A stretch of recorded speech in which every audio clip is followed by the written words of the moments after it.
ദൈവം അനുഗ്രഹിച്ചാൽ അതിൽ വർധനമുണ്ടാകും. നിങ്ങളെ വാക്യം എല്ലാവരും ഒന്ന് വായിച്ചേ. അവൻ അനുഗ്രഹിച്ചിട്ട് അവർ അത്യന്തം പെരുകി. അവൻ ദൈവം അനുഗ്രഹിച്ചാൽ ഗ്രാഫ് താഴോട്ട് പോവുമോ ഗ്രാഫ് മേളിലോട്ട് പോവുമോ? മുകളിലോട്ട് പോകും. ദൈവം അനുഗ്രഹിച്ചാൽ അതിൽ വർധനമുണ്ടാകും.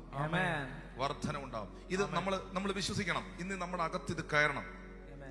ഈ 2025 എന്ന വർഷം, ഈ വർഷത്തിൽ എന്റെ കടം മുഴുവൻ കർത്താവ് തീർക്കും. ഈ വർഷത്തിൽ ജോലി കിട്ടാത്ത എന്റെ മക്കളുമാർക്കെല്ലാം ജോലി ഉണ്ടാവും. വിവാഹം നടക്കാത്ത എന്റെ മക്കളുമാരുടെ കല്യാണ കുറിയുമായിട്ട് ഞാൻ പാസ്റ്റർ അടുത്ത് വരും. വിശ്വസിക്കണം.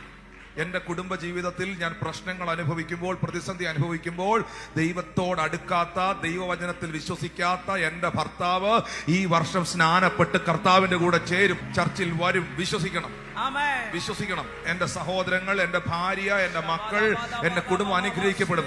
എന്റെ കരിയർ എന്താകും, എന്റെ ഫ്യൂച്ചർ എന്താകും എന്ന് ചിന്തിക്കുന്ന യൗവനക്കാരെ, ആമീൻ, നിന്റെ കൂട്ടുകാരിൽ പരമായി നിന്നെ ആനന്ദ തൈലം കൊണ്ട് അഭിഷേകം ചെയ്ത് നിന്റെ കരിയറിനെ, നിന്റെ ഫ്യൂച്ചറിനെ എന്റെ ദൈവം ബ്ലസ് ചെയ്യും. വിശ്വസിക്കണം. അവൻ അനുഗ്രഹിച്ചാൽ അത്യന്തം വർദ്ധിക്കും. പിന്നെ അവിടെ കുറഞ്ഞു പോകത്തില്ല.